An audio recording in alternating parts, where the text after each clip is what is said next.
No conflict of interest. We'll move on to citizen comments. Ms. Childers.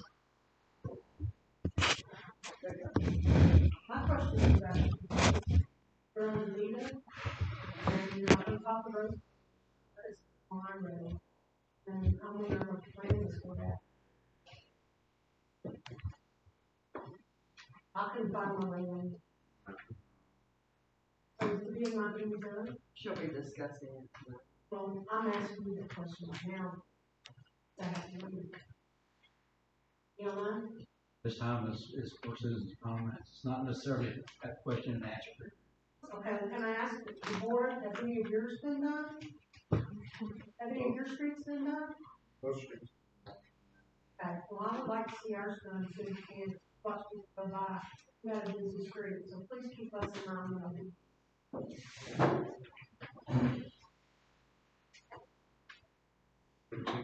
Next on the agenda is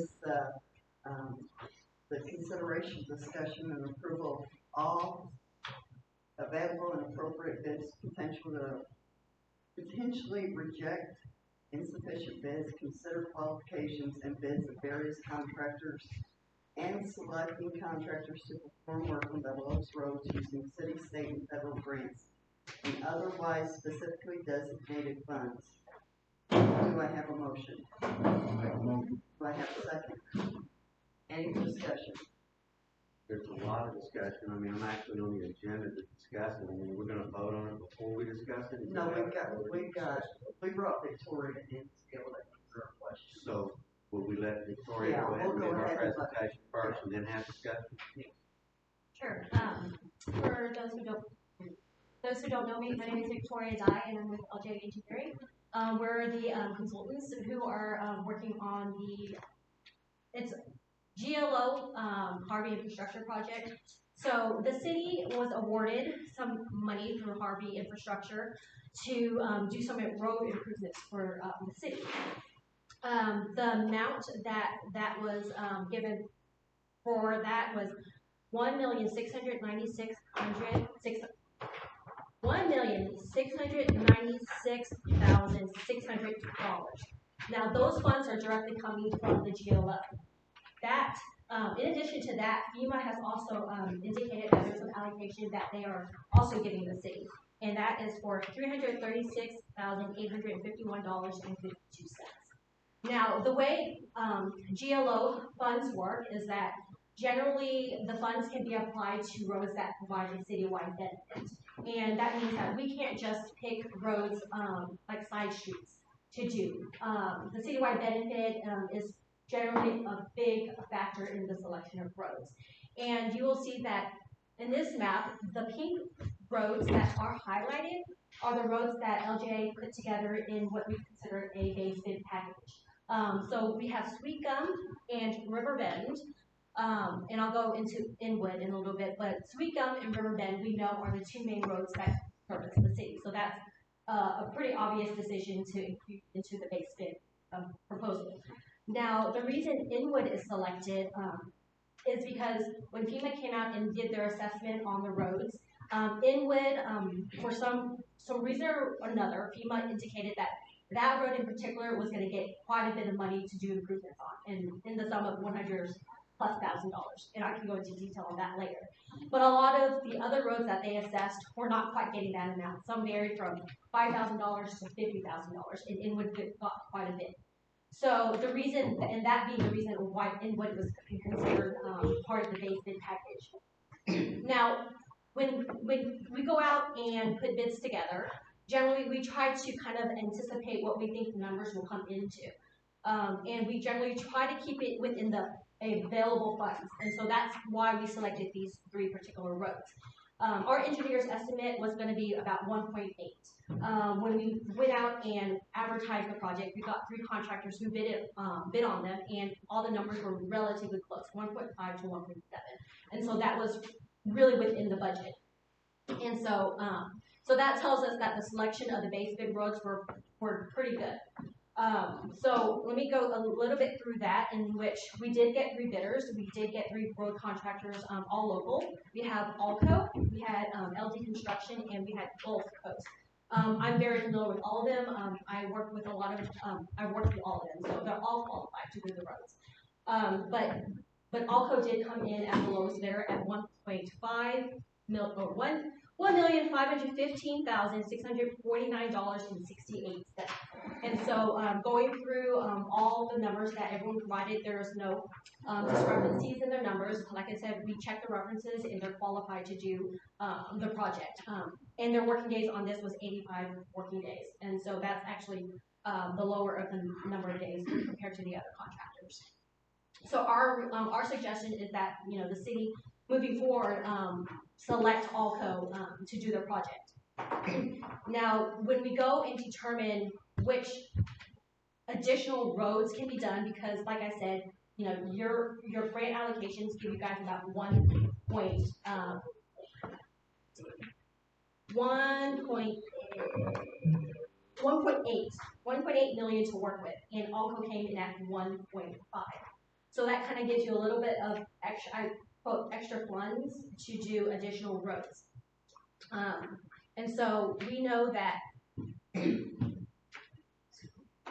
so knowing that there was a potential for bids to come in lower, we did package it to where we had some extra roads that we considered in the bid. And so you'll see the ones highlighted in teal. When we went and advertised this project, those particular roads in teal were also part of the package, but they weren't base bid packages. These were added to packages. If the city had extra funds, they could also add these roads to the contract. Now, we know that the city already has about $300,000 in extra funds to add to the project. And so there was a priority, I guess, list provided to LJA that kind of looked at the conditions of the roads. And so these were basically, the teal ones were basically prioritized in this category because they were considered the ones that needed the most improvements in the city. So when the city found out that there were some extra funds that they could inject into the select extra roads into the project, we were considering Carroll Lane, Leaning Oaks Drive, and River Oaks Boulevard. And all of that, if we are looking at Alco's bids, that would put, let's see, those additive 3 roads about $546,000. Now, the city has indicated that they have extra funds in the form of ARPA money that they would be able to add to the project. So let me pull this up, and then is it okay if I pull up the math stuff, because I know it's a lot of information. Okay, this would make sense. All right, this would probably help you guys. All right, so we have these 3 roads were, like I said, included in the base bid, and we know that funding is coming from the GLO at 1.696.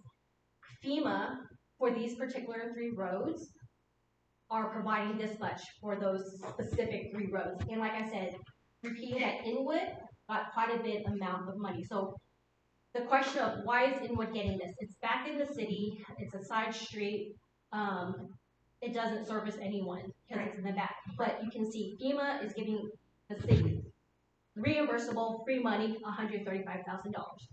So it was an obvious choice to include that as part of the package. So that money is tied to that street, period. Specific, yes.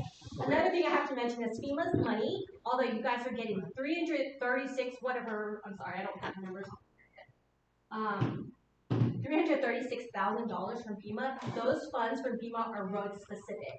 You can't take that money and put it on any other road. So that road must be applied specifically to that road.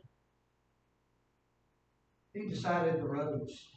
Yeah, FEMA. FEMA did. When FEMA came in and looked at all the roads? Yes. And they picked the 3? No, these roads listed here, FEMA came in after Harvey and assessed the city's roads. Well, And after Harvey. What was that? After Harvey. After. Yeah, that's what I'm saying, that's a while back, ain't it? This process takes a while. Getting the money takes a while. It's not something that happens, unfortunately. Oh, I understand that. And the damage since. yeah, but the thing is, when there's a natural disaster that comes in the area, you know, it's always going to be an assessment right after that. And I know it's been 4 years and the damage has occurred on multiple other roads and become worse, but FEMA's gonna only look at the reports that they did at that time in 2019, I think we're close to it. So FEMA went out here, it's not like LJA where the city said, hey, come look at this road. They literally spent weeks out here assessing every single road, and those reports will say that square yards that they're getting their estimates off of. So they are very specific. And FEMA will not come back out. No. We even asked, the city LJA put together a proposal and asked if FEMA would consider taking the money that they're gonna give, all these 13 roads, and lump it into one package and allow y'all to apply it to where, a specific road, they said no. They rejected that. They said, no, the city must do what we originally intended. And if y'all don't do it, you'll lose the money. And if you don't, Yeah. And so we were a little forced in our decisions on which roads were selected. So there is no favoritism on who lives on a road. It is really driven by the allocation that FEMA gave us, or the city. So, and I think this really kind of helps a lot seeing this. So you will see that, these were all the roads that FEMA gave money allocations towards. Like I said, the city gave us a list in which they found like their priority list, a list that they said this is the worst condition. And so they, in conversations, they said that they'd like to see, in addition to these base bid roads, Carroll Lane, Leaning Oak Drive, and River Oak Boulevard to be included in this construction. And you can see that FEMA is implying, so if FEMA applies this amount to those specific roads, that's going to be the amount that you get to take off of Allco's contract. Like y'all are getting a little bit of free work done. So if Allco bids those particular roads at this cost and we subtract what FEMA's applying, this basically means this is the difference that the city somehow needs to pay if they want to do those specific roads. is there a deadline for us to use the money? The GLO, I believe, I have to check, but generally, I believe it's a 2-year contract where they like to see construction wrapped up. So I would say I'll have to check with the great admin. I'm thinking it's sometime of late next year. But looking at the number of days that the contractor said, it's going to be done relatively quick. But the amount of time between when they survey the roads and when we use the money, that is not counted. 4 years. So FEMA does not. So FEMA will actually, so let me go back to FEMA's funding. So FEMA gives the city 2 funds, 2 allocations, and I don't say it here, but 2 allocations. There's a larger pot of money. It's like $200-something thousand and then $86-something thousand. The city's already been given the $86,000. So they've been giving that money, and the other large pot of allocation, they will be reimbursed once they see that construction. And the good thing about the one that they have not received is that they get it at today's cost. So if the contractor comes in and says, it cost me $20,000 more to do the repair than what FEMA estimated back in 2019, they will pay that difference. Whereas the one that's already been paid out, they don't care how much it's going to cost. If it costs $10,000 more, then the city's going to have to make up. Yes. So that's where we're coming up with a discrepancy here. So these 4 roads have been paid out already at the cost that they said in 2019.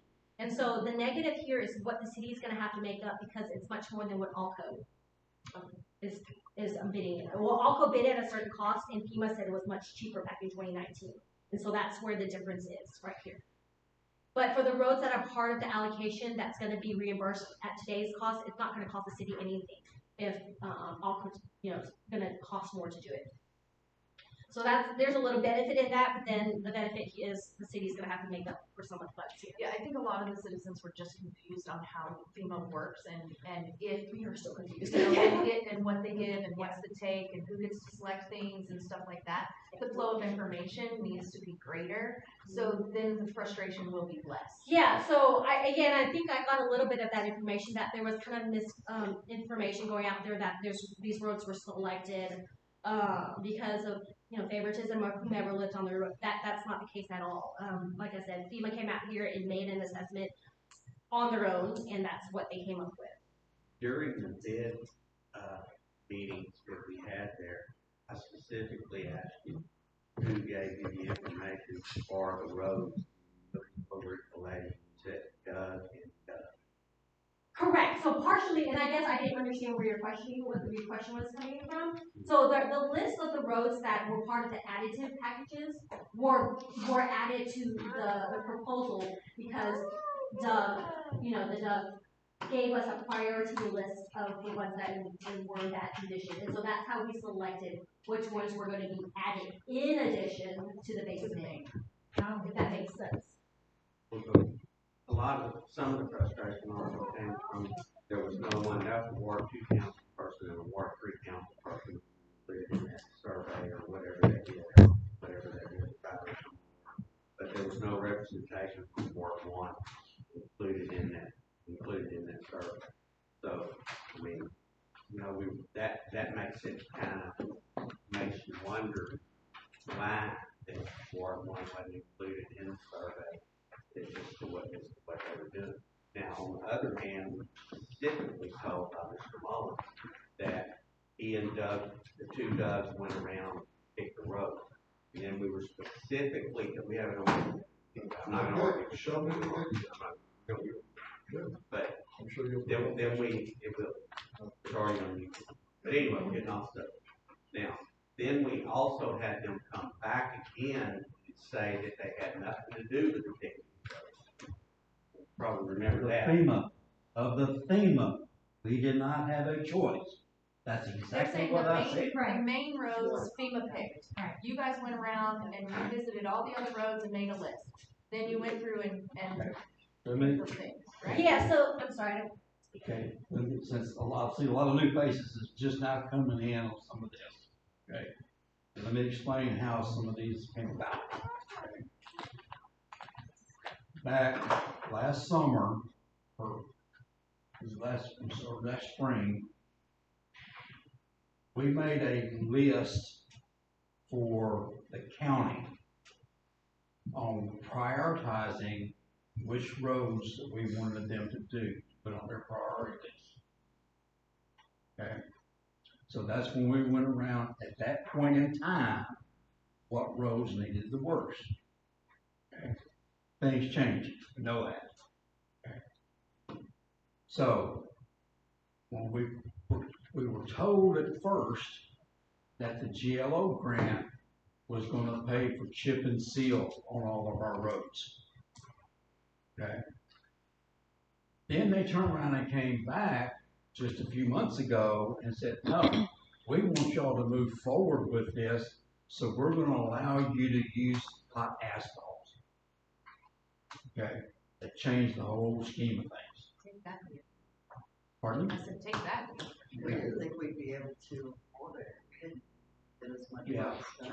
Our preliminary estimates that we were looking at on just Riverbend and Sweet Gum, that estimates was going to be over $2 million. Just those two roads. We didn't think we were going to be able to do any roads except for those two.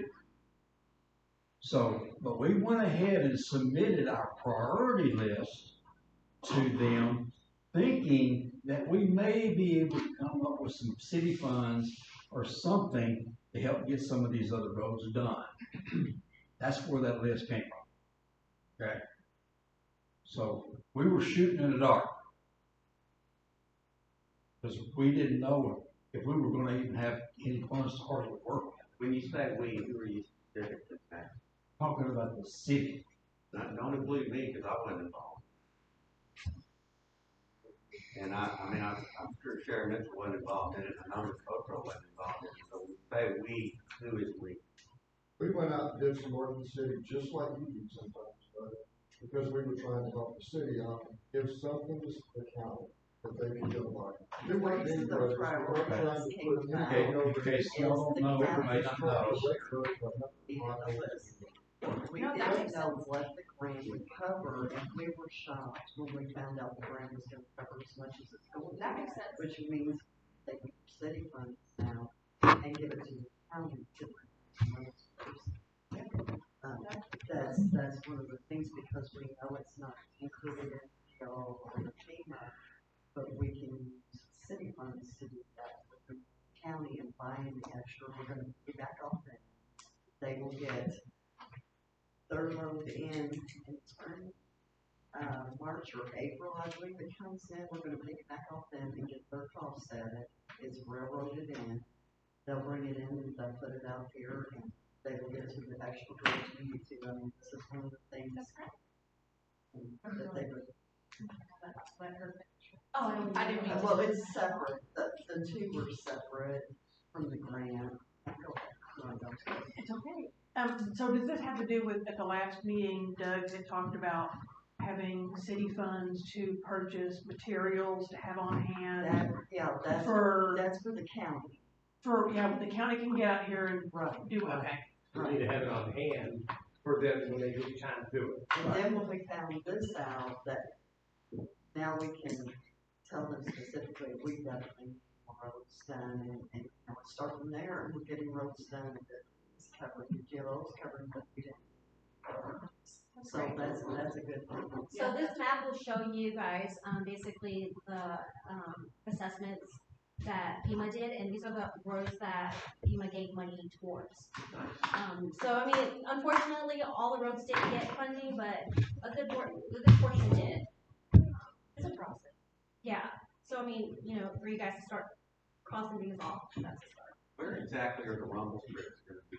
They're not. They're not. They're not gonna be road strips. They're not on the vehicle. So initially we did have some milled rumble strips, but structurally we changed that out just to be kind of like the painted on rumble strips.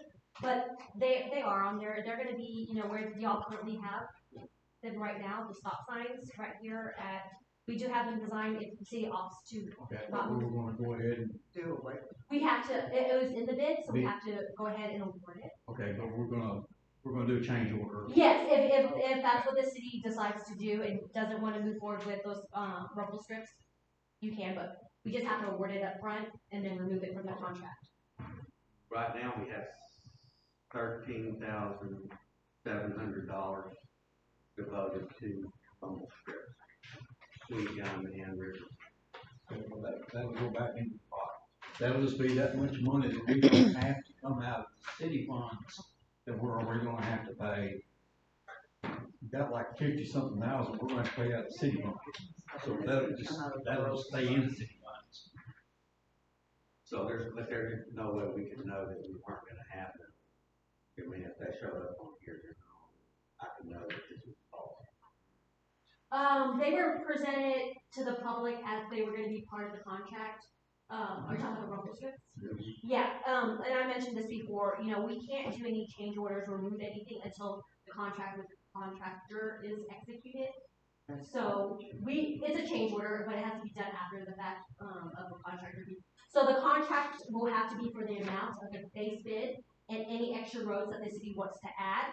And then once that's signed by both parties, being the city and the contractor, then we can put a change order in which if the rumble strips are something the city's not interested in or want to do on your own, then we would remove that from the contract.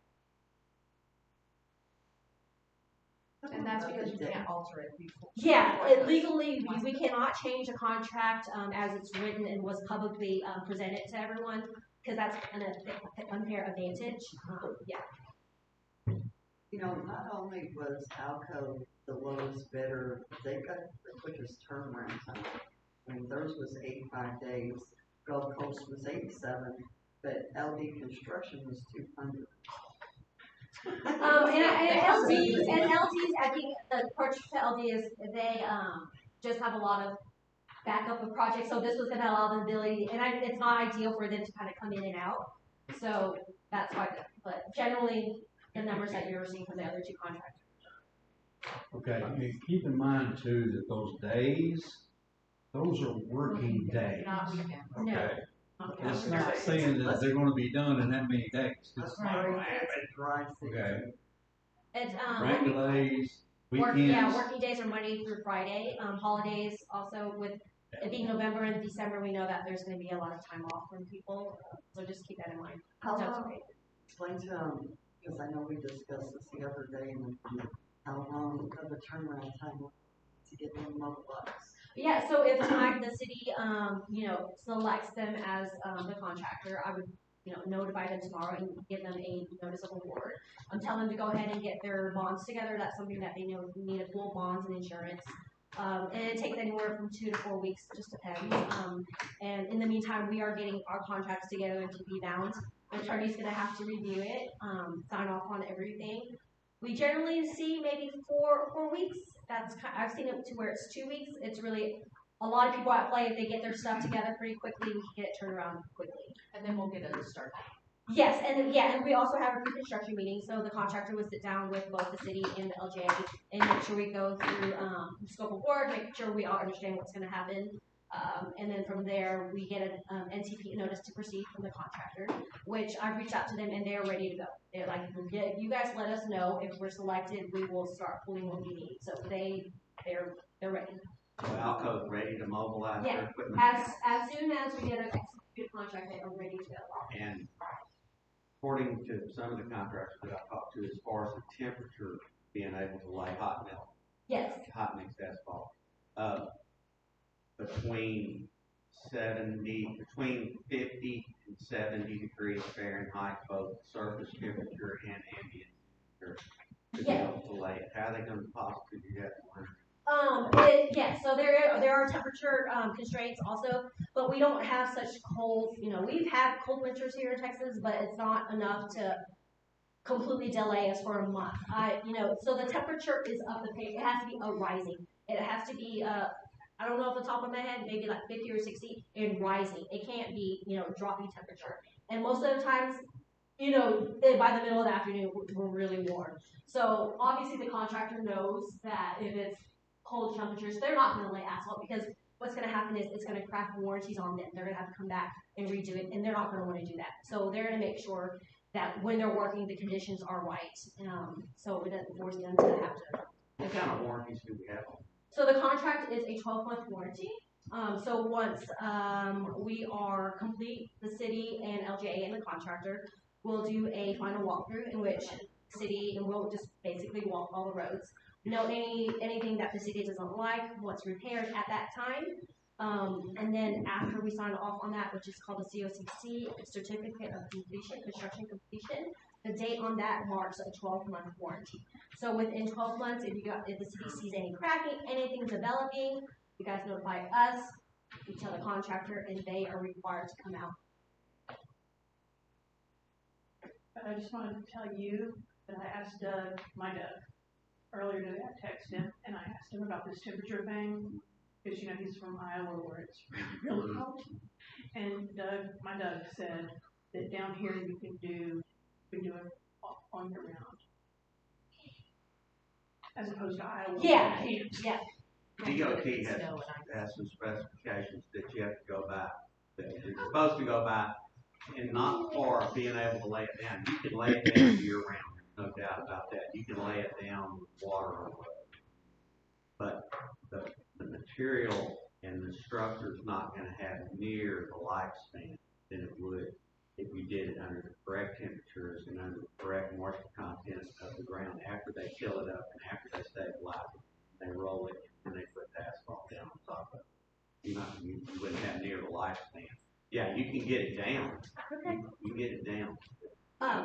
Right. I'd like to note that part of the contract is that there's construction materials testing part. So, part of the QA/QC of the construction is that whenever there's any sort of material going into the ground, they're going to have to get independent testing agency out here.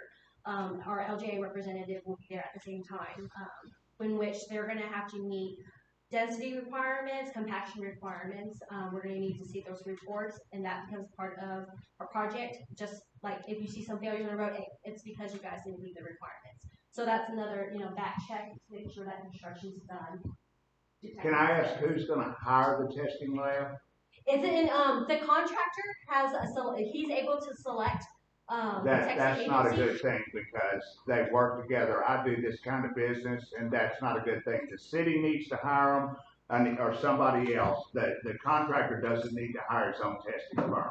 And that I understand that, and then we can mention that to them because generally what also happens is that they're live results. So a lot of the compaction and density results, you'll see them as they're coming out of the ground. They're that doesn't matter. okay, they cook the book. I've been doing this for 35 years.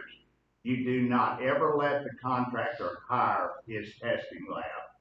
They can get the results they want. The city needs to be in control of that, or somebody independent, so they not working for the contractor. That is not a good thing to do. Okay, we'll keep that in mind when we have our construction meeting. Have y'all had roads fail within 12 months? No, I mean, not completely fail. We'll see a little bit of cracking, like, for instance, this past year, there's been a big drought. And so a lot of the roads, because when there's a drought and there's trees near the edge of the road, they'll start pulling moisture from underneath the ground and cracking will occur. So like stuff like that, we'll generally see it, and the contractor comes back and split. But complete failure within 12 months, most like not likely unless the design is not considering the traffic flow. So y'all really haven't seen it to speak within 12 months. Now, what is the general lifespan of these roads that So we're gonna put down? yeah, so so a geotech does an analysis based on what they know the traffic loading that the city generally sees. And from their report, they're kind of trying to anticipate the growth of the city and what kind of trucks y'all see. And so off of the design that we have right now for the roads, they are saying it could be 10 to 15 years. But keep in mind that has to be on, I guess, what they're considering your traffic flows. You know, it may not be consistent. There might be much more growth than what they are estimating. So it's always based on what we call diesel equipment. We can have flood. We can't. Exactly, but yes, it's on the design that the geotech ran. They're saying 10 to 15 years before you see severe failure. Yeah. But you know, there's going to be wear and tear on a road. You're not going to see a road look perfect forever. You're going to see wear and tear, and it's up to the city to kind of maintain it. Sooner you see a small crack, and the sooner you get to it, that's going to keep the longevity of the road. And we don't want those cracks to grow. And just to clarify, for regular road maintenance, do we work with the county? So it's like on that, now there's only 7 roads that don't want it fixed. If it's not highlighted, FEMA did not get any money towards it, so correct. And I'm not saying that all the roads, like for instance, it's highlighted in red, but it doesn't necessarily mean that it's going to be the entire road that gets done. The city, you know, and LJ will go out there and kind of assess the worst part of the road and see where we can apply the money that FEMA, you know, gave that specific road. So, I mean, this may be a little deceptive because it's highlighting the entire road, but it may be like 200 feet that you get, unfortunately. Question, I might have missed this. She just asked in the front if we get regular road maintenance through the county. Is there not like a warranty period written into the contract for after they finish the construction or the repair of the road, that there's a period where they'll come back and? Yeah, that was just a question that someone asked. It is a 12-month warranty. Gotcha. Yeah, the contractor has a year in which he needs to come back and repair anything. Okay. Yes. That's not from the county though. No, it's that's the what I was contractor. asking. I was just asking in general. No, I was just wanting to clarify. Thank you. So next steps are just for the city Yeah, the council next to step, approve it, and then the next step is for the city to accept LJA's recommendation for ALCO, and then let me know specifically if y'all are agreeable to the base bid, you know, these base bids, these additive roadways, and knowing that you'll have a deficiency in funds, and that means that the city is going to have to apply this much to the project outside of FEMA and GLO. Can you read that amount because I can't see? $257,989.79. 200,000 will come from the ARPA funds, and the $57,989.79 will come from our roads fund. so we can cover all the roads that we're kind of. Yes. And that's even counting the rock that we agreed to buy. Yes. No, No, that's on top of that. That'll be different. Yeah, but we have enough money to pay for it. We still have enough money in the roads fund to buy it also. And that'll be the work that the county will do, not this grant. Yeah, that's separate. Yeah. county. Yes, totally separate. That's A from lot of good news. So, but this is a good start. Yes. This is a good start. I'm excited And, about it because we you know, didn't think we were gonna get near this much done. I don't think any of us expected this here. We were, And then we can look at a way to fix the other roads. Right. But if we don't use this money, then the money is gone. So, I That's can't not see, fair. council. I mean, all of us. Yeah. I would have done, well, we don't want to lose money. there's 4 of us here that were on council when this was originally started. So, we're all excited.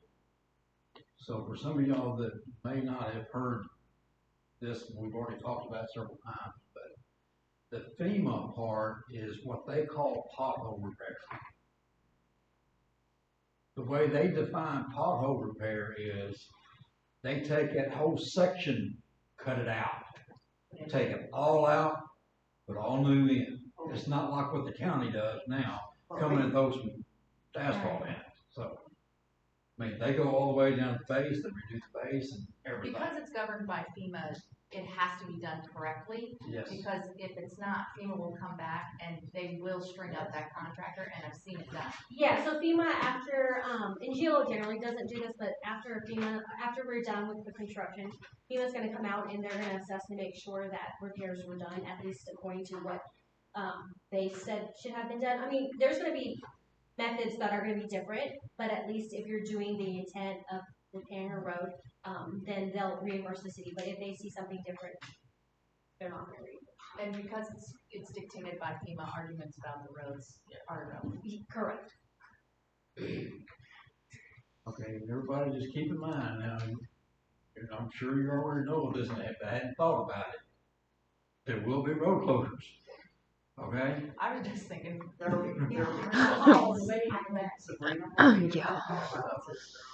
Get to know your area, and make sure you got Yeah, all the route. I'm all the way in the back, so I could possibly be trapped in. So you won't shut down Shipley since it's not on the list at all? Which one? Shipley. No, Chippy's gonna have some pothole work done, yes. Okay, but that's So you it. just go around. Cause it's not included in that list, right? Right. Sabrina will be definitely doing call outs. And let's just clarify one thing one more time now, that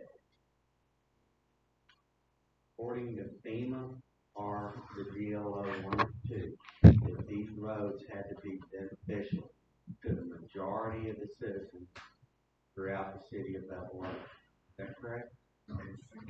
That would be GLO specifically says generally, any money GLO has to provide a citywide service. And obviously GLOs put most of Yes, GLO 1.6. 90% Yeah. of the money in, okay? So we're gonna no way be held accountable later on for Inwood not being a street that's beneficial to the majority of the citizens from Bevil. FEMA's paying for that. Yeah, FEMA's, so FEMA's here it is, paying yeah, FEMA 80% of it. FEMA is paying for, 100,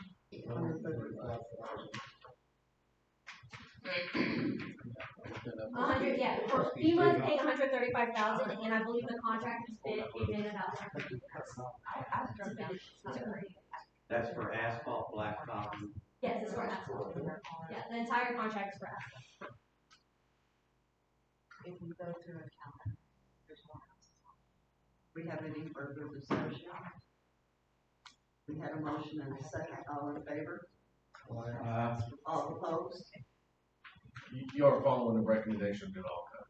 Yes. Yes. Just making I'm it sorry, clear. yes, yes. Sherry, no vote, okay, but. Motion passes. So I'll close that bid. And as soon they come online, The letter will go out to them and tomorrow. we will do a call out. For road closures, they've already, and this was a question we had from contractors, about, how much of the road can they close? So basically, we've, told them that they are allowed full closure of the road, considering that they can't demote, meaning, if they're gonna close like say half a mile, they're gonna have to be able to complete that half a mile within the time frame that they tell us. Because we need to let the citizens off of that road that have driveways that, hey, y'all are gonna be out for about a week or whatnot.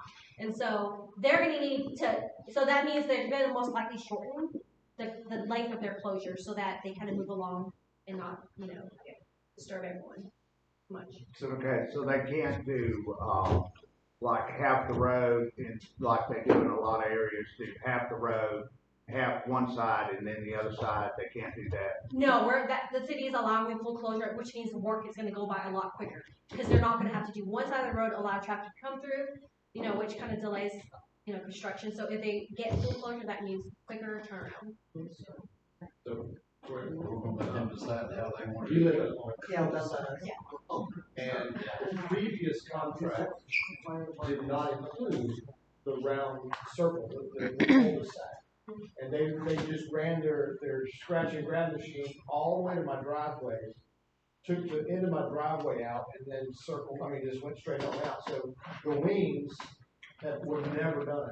Is this going to do the cul-de-sac in full? So yes, are you talking about the driveway turnouts, or are you talking about the cul-de-sac? Yeah, so the cul-de-sac is meant if are any of those roads, do any of those roads have a cul-de-sac? I'm sorry. Yeah, I don't think Which there's one? any of the Go roads back to that's the under map, the please. GLO that's gonna fall into what you're talking about. Okay, because these roads are gonna get complete, the entire roads repaired, whereas these are, like I said, these roads that FEMA have down here, even though they were highlighted in this map, they're not gonna necessarily say Yellowstone's gonna get all of this. It may be just like a little block, so, but I do understand your question, but yes, I can't pull up You're on Lady Notice, right? Yes. Yeah, on that really, Right really, here? really bad one. Yeah, the east end of the. Yeah, the east end, yeah. It's round at the edge. Yeah, this isn't accurate, it's just a straight line, but yes, the plans do show for the contractor to go around the cul-de-sac and actually add base, because that was one thing that we noticed, that at the cul-de-sacs they were lacking, you can just see dirt, so there is, specifically if they do end up doing some cul-de-sac areas, the plans do have it to where they are adding 4 inches of additional base to allow for that crowning of the cul-de-sac, because we did notice that when we went out. So there's no work on Davida at all? No, because FEMA did not give any money to that. Okay, so Inwood gets it. Okay, that's what they know. So, Barbara, you began to mention something about our driveway tie-in. How is that gonna be? So we do have bid items for driveway tie-ins, and so obviously with us adding in some thickness to the pavement, there's going to be a little bit of bumpy. So we do have it to where the contractor is going to provide a 2-foot apron to where it will transition from that new surface of the pavement of the main road and down to y'all's driveway to 2 feet. So they'll provide a hot mix apron. Okay. Is this the 1.5 inch or 2 inch? It is the 1.5 inch. I think there was a 2 inch. We did include that as like an alternate item. But for us, looking at what y'all see with the loads in the city, I feel like 1.5 should be sufficient. And that's where the money kind of fell into with the numbers that Alfie gave us. So we decided to just move forward with 1.5. Okay, so one more question. How is this going to work with some of the houses still being raised? They're almost finished. Are they going to be done before the roads start? Yeah, I got my notes today. The ones that they're finishing up, that would normally be part of my report, but they're finishing them up. They're on phase 4, so they're almost done. I'd Okay. say probably within this month. So right, yeah, they'll be done right when okay. Gives them enough time to get that done. Because there's, all those heavy trucks coming through on new roads type thing. This was my concern. Yeah, and then Seacoast construction, I know that was someone who had just asked. If it were up to me, and we can discuss this when we have our pre-construction, I would honestly do Inwood, like you said, because we wouldn't want these front roads to get completed and then heavy truck equipment traffic over it. So it would probably most likely start at Inwood, and we can just decide which of these 2 roads come next. Mm-hmm. I have a question. When they do sweep them, they're shutting down the day. Well, they'll have to. Yeah. So But they'll do it there's a back entrance, on the back area, you say, right, sweep them shut down. They'll allow local traffic through. You know, if you're living down their street, they're not gonna say absolutely nothing. So contractors have done it all the time. If you just tell them that you live there, they'll let you through. It's gonna be barricaded off. Yeah, well, I mean, would y'all be able, would you guys be able to come off of River Bend, like, as an alternate, or just a tag? It depends on if they live in the front or the back, but those that live on the front. Gotcha. I But mean, they you can't might do have the to wait whole a few entire road at minutes. the same time, you have to do it in. Yeah, have to do it in second, yeah. Yeah, and you might have to wait, just like you did if you're driving around the counter, where they're stopping. It's worth it. Yeah, exactly. Well, we've also got a way out. Yeah. If we had to, we've got the back way. Yeah, I couldn't tell you where it is. Yeah, I down. yeah, that little side streets go over to the, boulevard, yeah.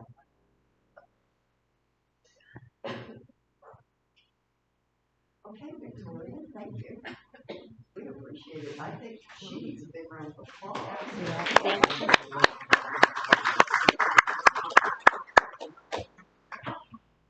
Okay, next item on the agenda is the resolution to approve the 2022 certified tax roll presented by Jefferson County Tax Assessor's Office. Do I have a motion in a second? Make a motion. Do I have a second?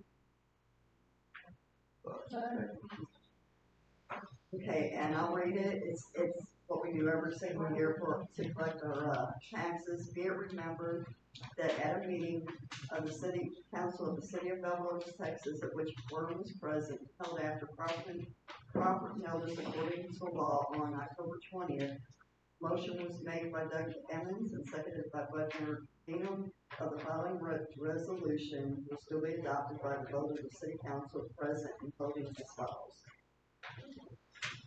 All that were here voted in favor of it. Whereas the City of Bevil Oaks, Texas, the City of Bevil Oaks City Council is required to acknowledge and accept the 2022 tax roll pursuant to Texas Property Tax Code Section 26.09. A summary of the tax rolls is attached to this resolution. We've got it here. Which we have just printed off. Attached is the tax roll. I'm looking for the number. It's right here. Its tax rate is 0.14677730.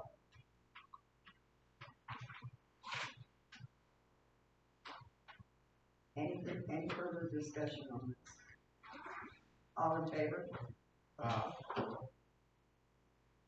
Motion passed. Next on the agenda is, now we went over this in February.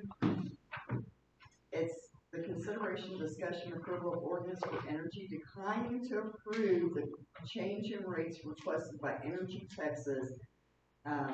Statement of intent, energy backup electric service tariff. Do I have a motion in a second? Do I have a second?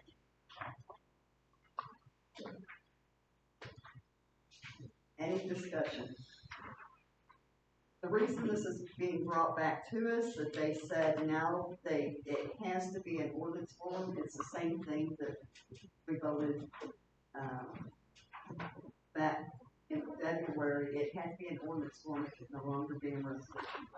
And we did a resolution on it in February.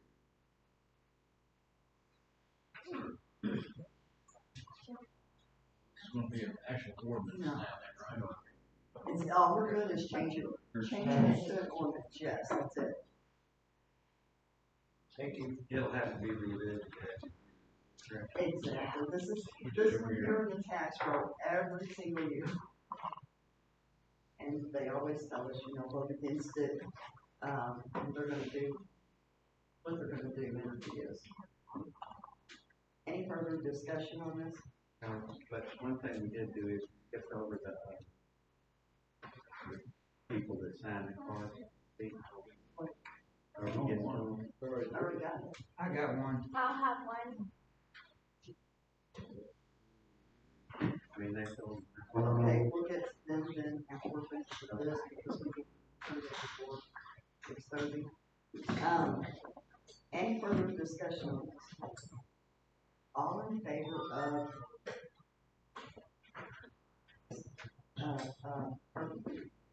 making this an ordinance instead of a resolution?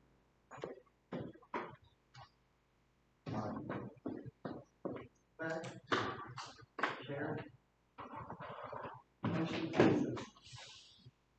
Okay, the next item is not it's a discussion.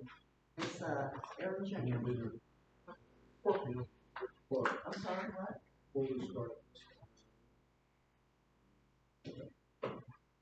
While y'all are all still here, I would like to apologize to the city for going to the meeting. I've got my reasons, which I'm not gonna go into, because it shouldn't anyway, about what the reasons are. But I did peel out the park. And I left 2 stripes, which I'm sure all of y'all saw by the way it was illustrious movie here. But I have paid to have it re-rate fixed. So I just want to apologize to everybody here for not being here. And I wanted to say that to y'all face to face, which is why I'm doing it at this meeting. So you may go on. I just wanted to say that.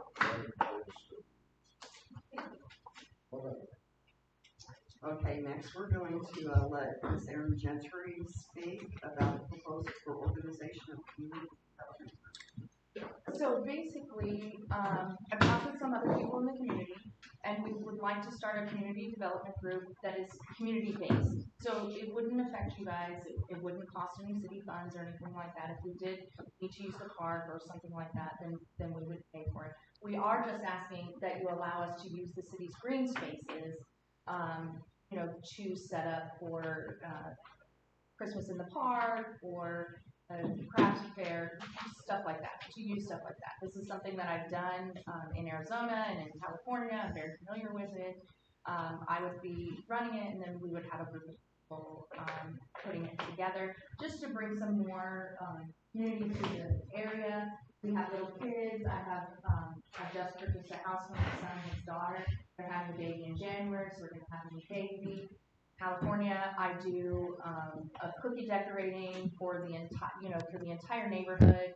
It was at my cost. Now this is just kind of taking it to another level to have some other partners involved and just to promote people in the neighborhood. So if you do a craft, if you do baking, if you want to do a chili cook-off, if you want to do something like that, then we have a place to organize all of these things. We have money set aside. We do, we have money set aside. So, I mean, I don't have a problem with it, and I know years ago, it was before I was out here, I know it was before you were out here, but you were out here, and you were out here, they had were y'all out here when they had the, I don't know what it was called, the community took care of the events instead of the city. I don't know when the city picked it up. I know, the only problem we've had with it is having someone do it. So I think for a long time, Jane is I gone. did it, and I got on council, and a lot of people left after the you help. I mean, we A lot have of people Christmas left in after the park, we have well, all that, I've talked to Rodney Robichaud for hours, and he's told me all of that. He told me to come down for 4th of July, and I talked to some people, and everybody was kind of sad. There's a lot of, so many other factors nowadays come into play with all this stuff. Youth sports, it's birthday parties every Saturday. Every kid's got a birthday party to go to on Saturday. It's really hard to, and then weather. Yeah, and then we can take care of the Christmas decorations and all Well, that. we have some that you're more than welcome to use. They're down at the water plant. Is it the water plant or the sewer plant? The water plant. We've got it down at the water plant. Yeah, because we were gonna maybe organize a, refurb of the Christmas decorations. I got a boatload of them at home. We've got lights. I'm not ever gonna use it again, so. We've got, how many? We have 1 or 2. And one really, really big one. So we've got some things. You'll have to get with us and we'll have to take it. Okay, yeah, and we heard some grumblings that there's some other community stuff that was purchased, maybe last year, the year before. And we, if we can work in conjunction with the city, that'd be great. Snow cone sheet, well, and we can't put some of it down there with it being electronic. Until we've got the city hall and the civic center. We've never had a problem with it as long as we had somewhere we could go if the weather was bad. And that's why we're looking Had at the getting, old civic that's center. why we're looking at refurbishing the civic was center. always That's good. why we voted to do away And with now when we that. try to do it, it rains. Every time, yes. No. So If you maybe, don't have an outlet. at some point I'll get up with Sabrina and we can gather up all of the things and find a general place to store them and, so then the other thing would be just, to be able to put it out to the community, Sabrina can do call-outs for you, Okay. that's not a problem. We She can still also- have the attic. She can also put it on the city website. Okay. It's still, we got it laid down in there. Everything's out of there, it's either the water plant or the sewer plant. She can do call-outs for you. Okay. She can, do email outs for you or text out for you, however, and she can put it on the city website, that's fine. Okay, that would be perfect. I mean, if it's something that we can work in conjunction with the city for, then I think that works out great for everyone. I'd like to eventually be able to, bring people in from outside and, get some more interest and, just have a much more of a community than what I've seen so far. We had a big. Cause I'm from a place where there's so much community, you wanna scream. We had a lot of that before Harvey, and then we had a lot of people. We had a lot of other people here, and it's different now. It's different. I mean, but it was good times out here. It was definitely good times. Yeah, so I'd like to bring some of that back because I do think some of the people that have been here for a really long time, just bringing it up in the chat and stuff, they're missing it as well. Is that something we need to vote? No, it's just me kindly asking permission, and so you don't walk out of City Hall and see like 20 tents set up. Right. No, when you do want something, though, if you ask the city council, then we do have funds that are available for that. I can tell you about how much we've spent for every single event. I know I've done it for a long time. So. Okay. Well, maybe I'll just set up an appointment with Sabrina and just Even though she wants to do this as a citizen ran group, I know that quite a few of companies that we deal with for our franchise fees will make donations. But how do we separate the donations that to the city the ones to her? I don't know how they were done before because I know Entergy has donated. Before I got on council, they got a grant that they So I did. talked to the public. And it's, I don't remember if it's $1,000 or $1,500, but I know they do a donation, and I know it's gone towards community Well, development. that should be easy. We should be able to just get that, put it in the community development fund and send that much money in. She's never completely rolled everything over. It was never done before all of us got on council, and it needs to be done. So. And it should be a separate We fund have a if lot they're of making donations. No, they're working accounts. And she tracks, and she tracks money, as long as you have receipts, she tracks it, and so. Perfect. Thank you. Thank you.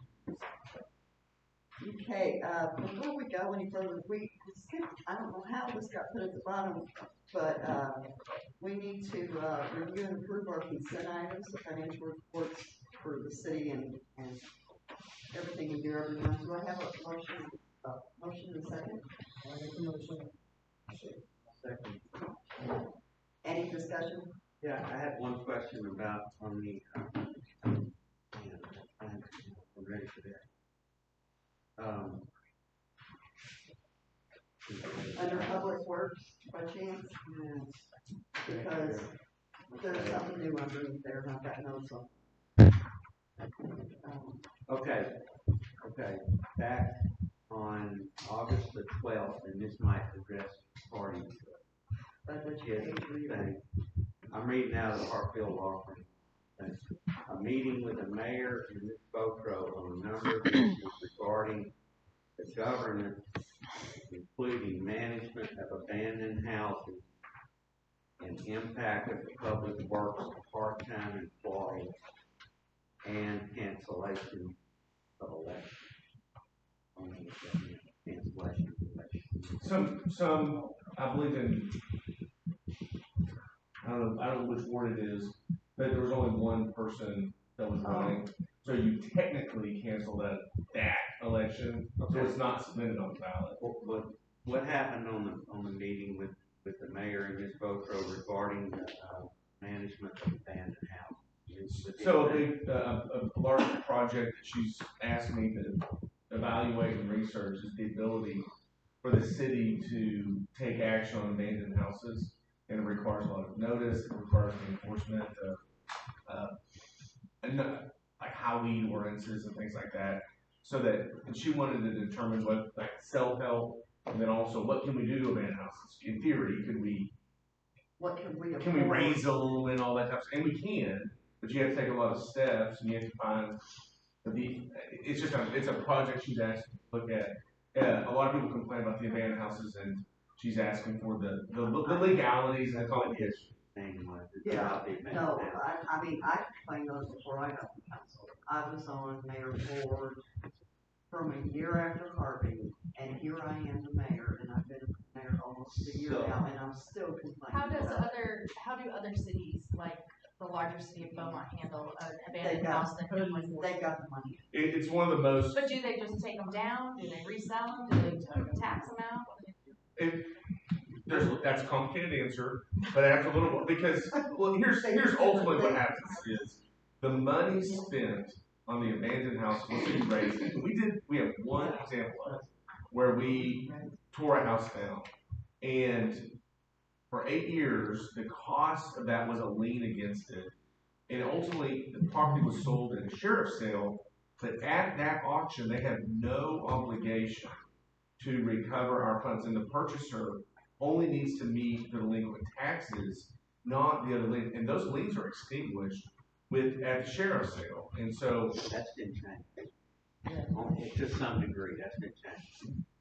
That's a small example of, like, that's the one example that we have. This was from 10 years. That's been one of the 10 years. That's an example of, is the city, so that's like she's asking, is the city willing to pay that money, or are there lesser ones? Can we just go in and hire contractors for every abandoned building and just go in and just mow the yard? That was our big thing with creating the maintenance department, to be able to go in and after we tag these houses for 10 days straight, right. We can tag them for 10 days straight, post a notice on the door with our maintenance department. We can go in, we can have the lawns mowed, we can have the windows boarded up if they need to. I know I've got an eyesore right down the road from me, both directions, and I know a lot of us do all over the city.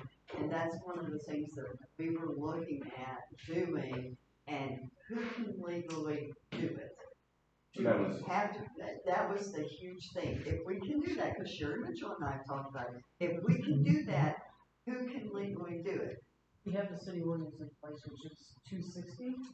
The quickest one would have been the highway ordinance. We could slap that on, and then we could go in. Is the first one will be it, but it needs to be revisited because it was never publicized. And what do you do about the ones that are not abandoned? People are living in the house. That's the highway. You know, what do you do about people that are occupying the house now that have let their yard get up 3-4 feet high with grass? You're 14, 15 bags of garbage stacked up outside the garage, washing machines. I mean, she's sitting here wanting to do all these nice things for our community, and we've got a house over here that you don't want to drive. Nobody wants to. I mean, I've come up here several times to try to find out who owns that property. Corner Chimney Rock. It's 123. Mm-hmm. 13420 Chimney Rock. It's on the corner of Chimney Rock and. Actually, there's two of them. One's occupied and one's open. It's just. I mean, it's so bad. I consider it to be in a health hazard. That's the one where with rats, snakes, the garage is packed. Yeah. And the thing is I got a 92-year-old mother that lives right behind that house. Yes, there are ones by herself. Like some of those issues. So the big process, the way the ordinances as they exist now are structured, code enforcement officer, and there's an enormous shortage throughout the entire state, for code enforcement officers. The one that we have can only make it, they're busy doing inspections for homes, and can only get here every month and a half.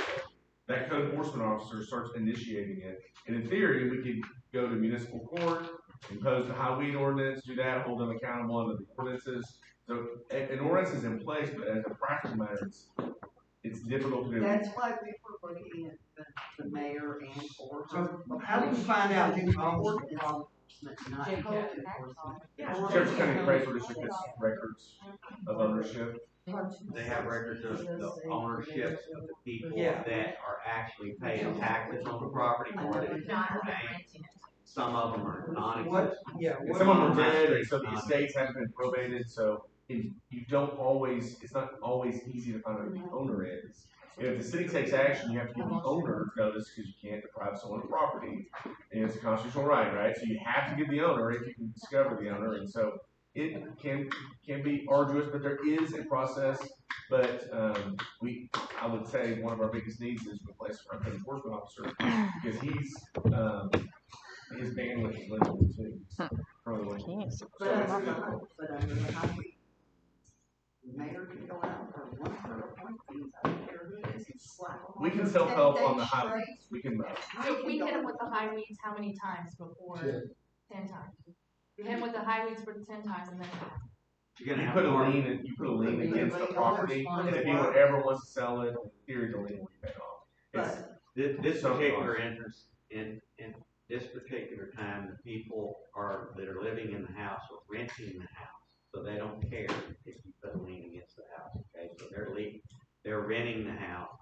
The yard is unbelievable. It's a mess. The sheriff's department's over there all the time. It's just a total disaster. Has anyone contacted the owner of the house? Can't find out who it is. Can't find out who's on it. It's, I can't remember. I talked to Sabrina, she gave me it's called Brooks Realty. It's the name that I traced back. That's a separate problem. There's federal Brooks Realty, federal government. There's And the only 13420 Chimney Rock. I remember, because I believe that started. That's the subject of a criminal investigation. There's quite a few properties involved in that. We've had to deal with the DEA on a number of those properties.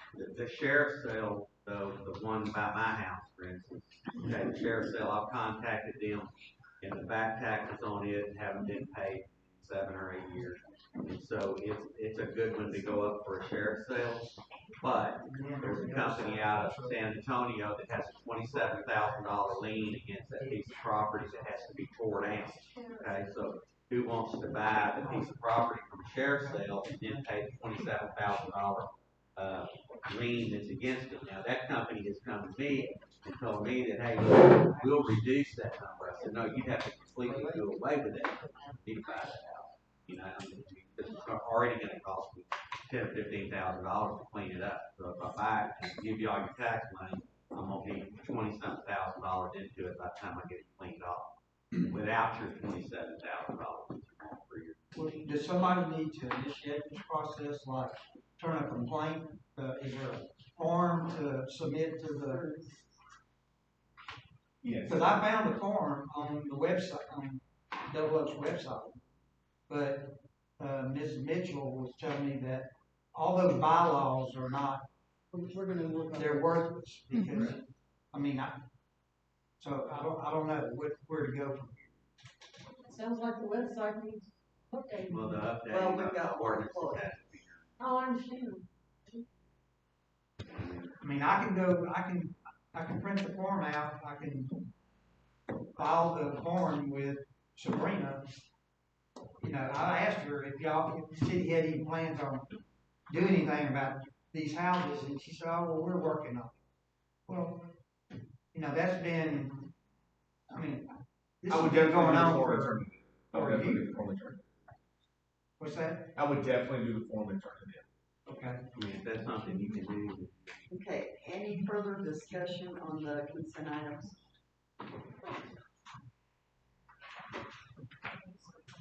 All in favor?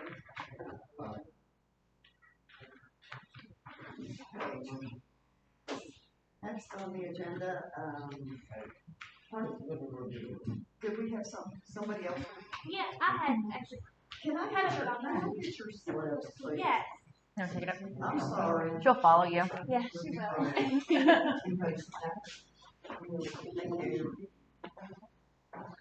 Just hurry. Yes. Okay. Go ahead. Well, same with the houses. My question, I have two questions, I guess. One is there nothing like in our city funds to help with like the mowing, like along the streets and different things like that? Because a lot of people, like for us, we don't have culverts. So ours is all flat. We can mow the whole thing up to the road.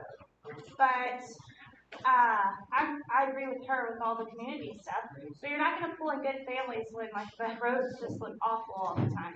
So my question, number one, is there a way for like us to have community funds to like be able to mow the ditches and the sides of the roads because people neglect those. Even my own neighbor does. And so is that not something we can do to make it look nice? This is your time to speak, but I'm going to address that. The city does not do on all of them. There was a contract done before most of us got in office, and they don't do all of them. They do like where the wooded areas are and stuff like that there and on city property.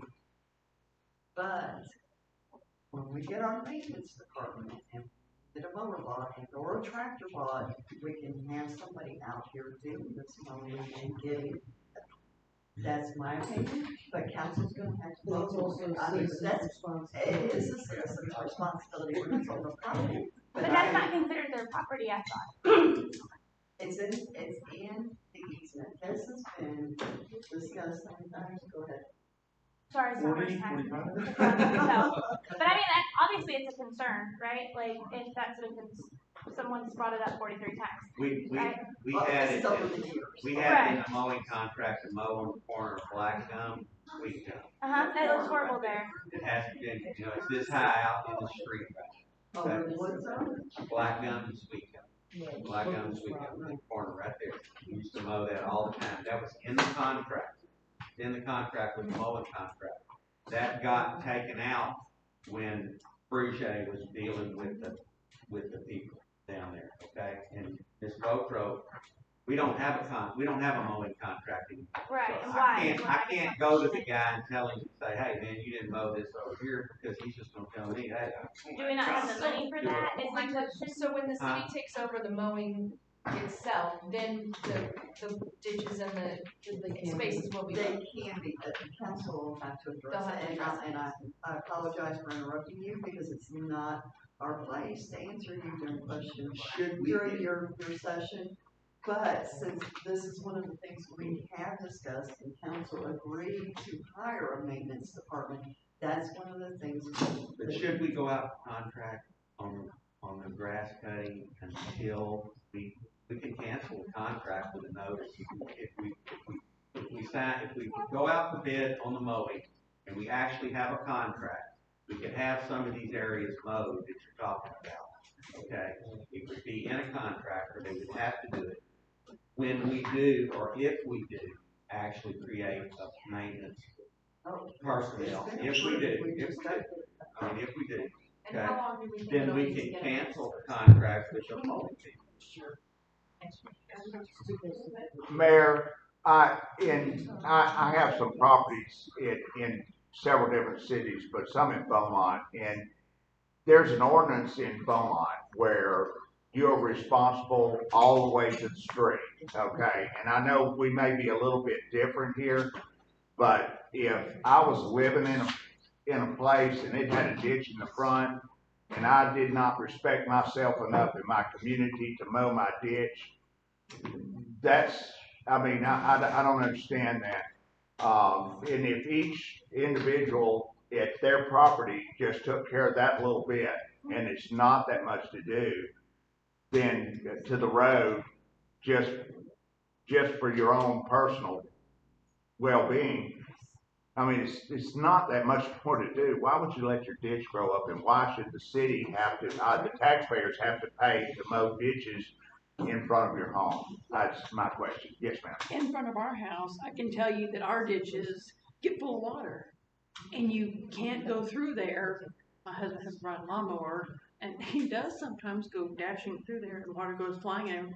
But it's kind of hard to do when it's holding water all the time. All of the drainage ditches also need to be dug out, and I've called the county several times about it, and I will call several more. They promised us a lot, they promised. I did. Yeah, Yeah, DD6 did a whole Sabrina's lot of aware. work. They came and did all the ditches, and I have a ditch behind my house and on the side of my house, and they did an excellent job. I have, my actual question was on there, but I guess my whole point with the whole mowing thing is those abandoned houses, so technically, from what I've been told, I don't own the property, like, between, like, a little bit between my house to the road, right? Like, that's legally not my property. That's the city of Bevil Oaks, from what I have been told. If I'm wrong, correct me. So, if that's the case, then there should be no gray area. The city should take care of that if it's not being taken care of, I guess, is what I'm getting at. Because even at the front of the road of Bevil Oaks, the grass and everything, it just looks, it's never taken care of, it's never groomed at the front. The county has an easement, and depending on where the utility lines are, and on where the easements are, that's an easement. Your property is your property, that's an easement. That means if the city wanted to, or the county Right, wanted no, to, I know what they an could take easement is, I know that. Technically, my property goes across the ditch to my neighbor. The ditch is on my property, because my property pin is over here and all the way over here, and the ditch goes through. That's DD6. That's DD6's ditch, but technically I've got about 20 feet on the other side of that ditch that I'm supposed to maintain, but my neighbor mows that because that's where he lives. Right. That's where he lives. We keep Okay. it really nice, our yards always, trust me, I mow every other day. However, my question is, I guess, and maybe I'm not making myself clear, that if we can't mow it, I guess if there's no funds to mow it, then you can't like start again with the whole, like fining people or something, or saying, hey, look, you need to mow your yard. You need to mow your yard. There's no thing that you could do about that? You could use the weed ordinance. Okay, so you could use that ordinance? You could use the weed ordinance. Okay. And then my actual question, the whole reason I'm actually here tonight, is the speeding on Sweetgum. Is there anything that could be brought up? I've called the sheriffs. The sheriffs will drive by the road with people literally going 60 in front of my house. And I have obviously a 3-year-old. I don't let her just run free, but it's bad. The speeding is horrible on Sweetgum. If you want to put your phone number on here, I'll put you in contact with somebody. Okay. They do. I will. The sheriff department does, I'll say this, they do an amazing job with the staff that they got. I mean, they do come out here and they do ride around and they do patrol this area, and I did have to call them the other day for a person. But they came out and they got out here reasonably quick. I mean, they're all the way from being passed. Don't we still have a sheriff's deputy who lives in the neighborhood? We have one, but they don't like to get involved in the neighborhood stuff, especially if they're all. Right. But I'll put you in touch with a person. He's been out to a couple of our meetings. Might need to bring him out again. Now listen, I will tell you this: if you got somebody speeding by your house and doing it every day at the same time, they will right talk down to that time, they will be watching for them. They'll actually go to their house. You get their license plate number. I'll give them license plate numbers when they go. I gotta get their license plate number when they speed past my Yeah. house. You're gonna have to I followed them before. I have to You're gonna have to stand out. Yeah, well, if you, I have. public forums can be great, deterrents. When we call the sheriff out to give tickets, everybody's on Catch my Facebook. drift. Yeah.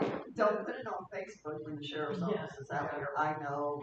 I don't see it on I'm me. going to tell a very funny story, and then we'll get off of this here.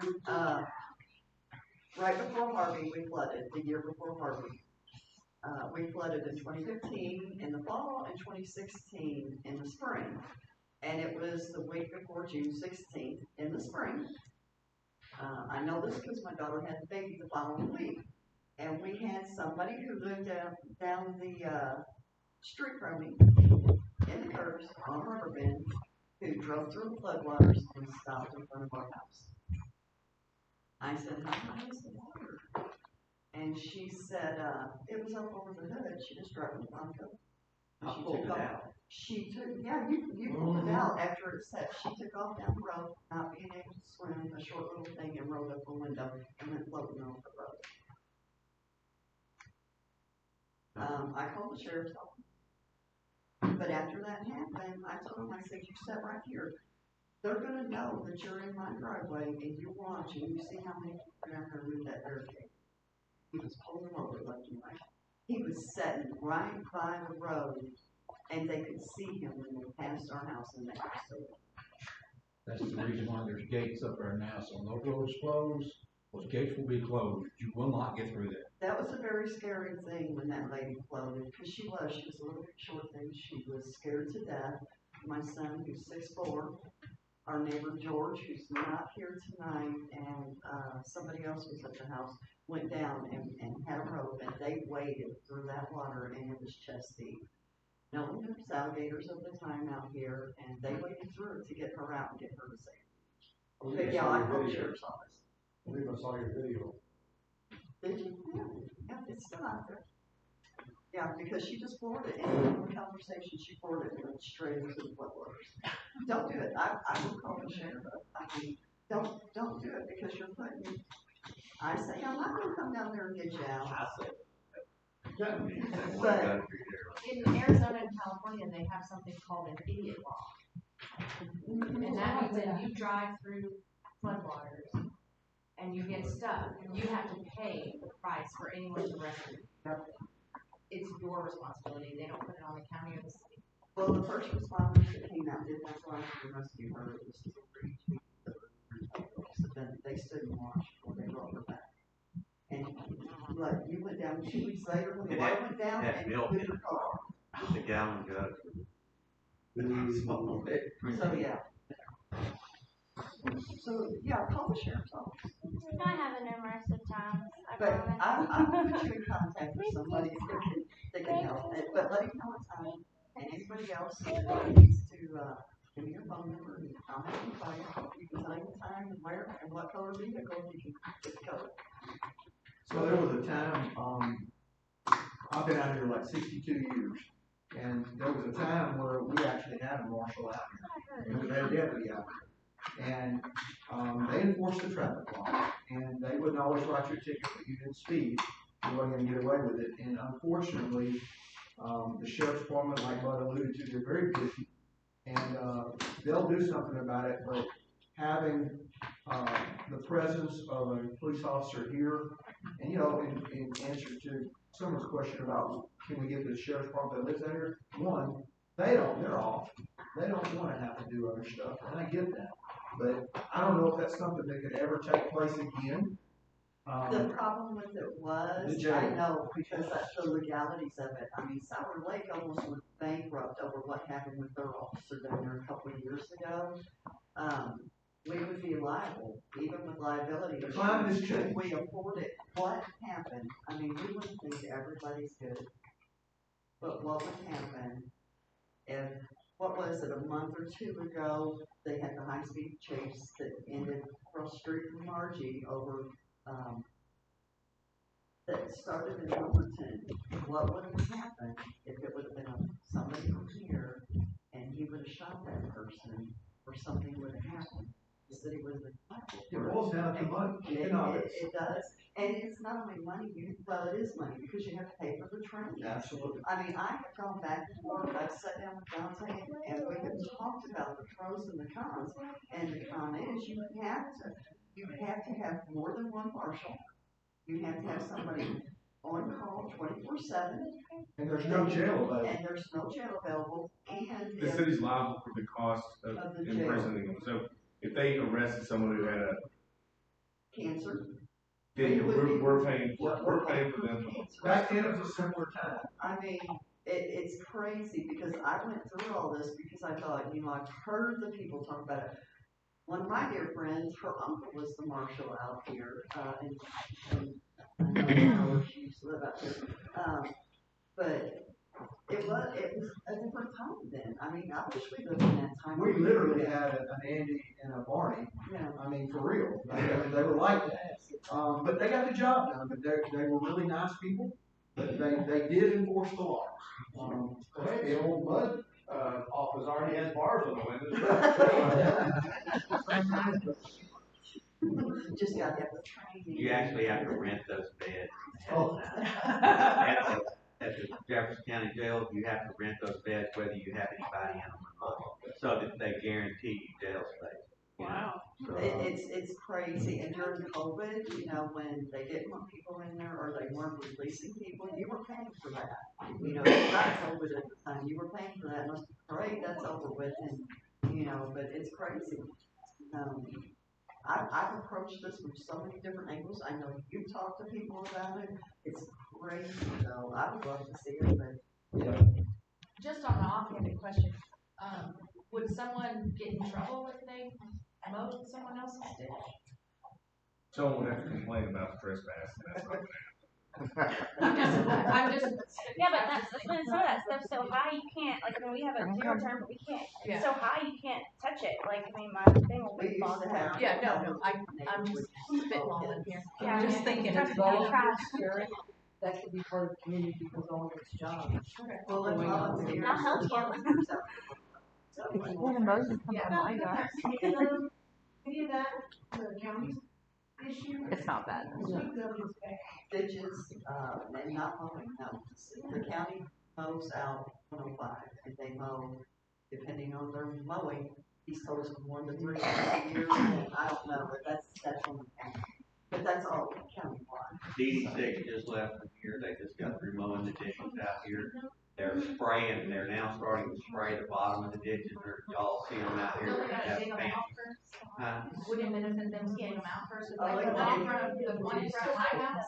No, DD6 is different than DD6 is these big ditches. DD6 is a big ditch.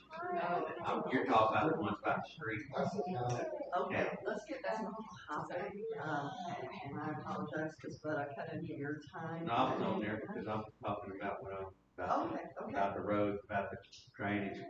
No, that's what I said, I cut into your time. Okay, well, anyway, I talked to Jason at DD6, and they've mowed all the ditches that they're gonna mow out here. They mounted a cable up over here by the old utilities thing over there. There was a gate.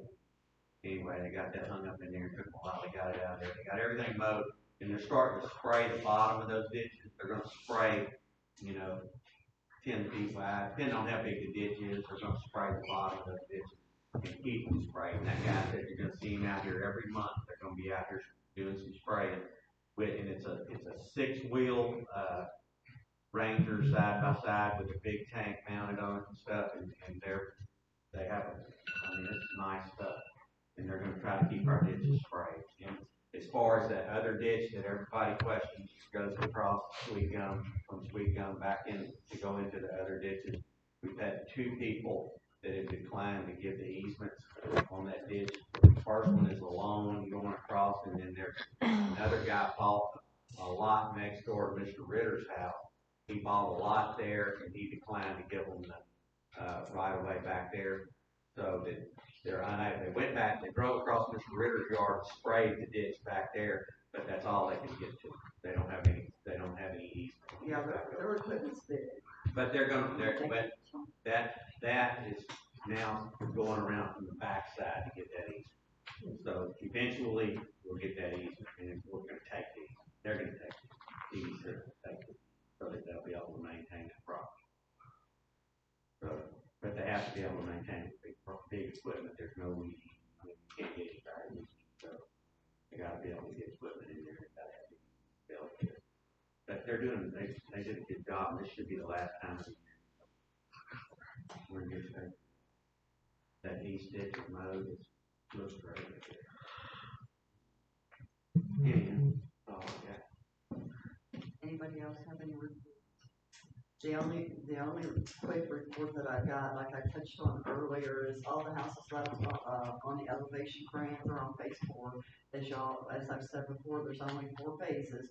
The first 3 are the major ones. The 4th one is where they come in, they finish up the steps, they do the final elevation, and then that grant will be closed out.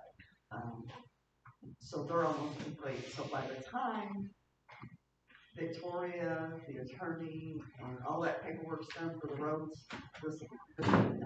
Barbara, in the meantime, can Drew do something with the dump trucks that are on Riverbend?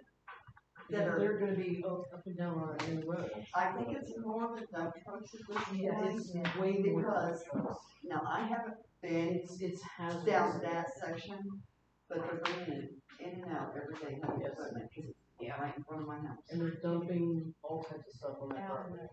But that's been the issue. You and I discussed it a little bit before. They're raising property. That's what it looks like. To stop them, because I mean. They're burying stuff back there. I'd love to have a landfill. I mean, a landfill, you're in a big area, you have a landfill. We only have one. The city of Beaumont has it. There's another I use golf course. And other than that, everything that goes to the landfill, even from Jasper, comes to the Beaumont City landfill. I mean, they can charge you whatever they want to charge you. They have a landfill and they own it. Well, let her answer. So we do have one regulating the heavy vehicles that they have to, or if they're doing, like we had some oil drilling and some logging, or if they do that, we do have some of the ability to regulate the heavy traffic. They have to pay for bonds, which in theory would allow us to, so it depends on the purpose, and so we can try to, we can reevaluate that ordinance to see if we can force them to do it. Okay. But construction is, Let's not do construction a different way, because that property is right there on the line, and right next to the DD6 ditch. And they're building up, causing more water in the ditches. They're building up. It's a hill now, there's no doubt. It's grown a lot. they have to have a permit if you're gonna pay for water. Well, I think the route to take is through the PC. Yep. I mean, CCEG regulates kind of dumping. Does anybody know if that property goes all the way back to that piece specifically? I'm So not we sure. should have be any evidence that there's a. But it only goes to the floodway. The property may go all the way back there, but you can't even drive. You can't stick this pin in the ground.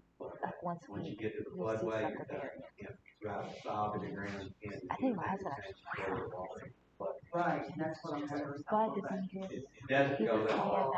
TCQ won't care because like the barriers, They're gone. they're so, Nobody to tell. they're not going to contain You can't go back. TCQ won't care.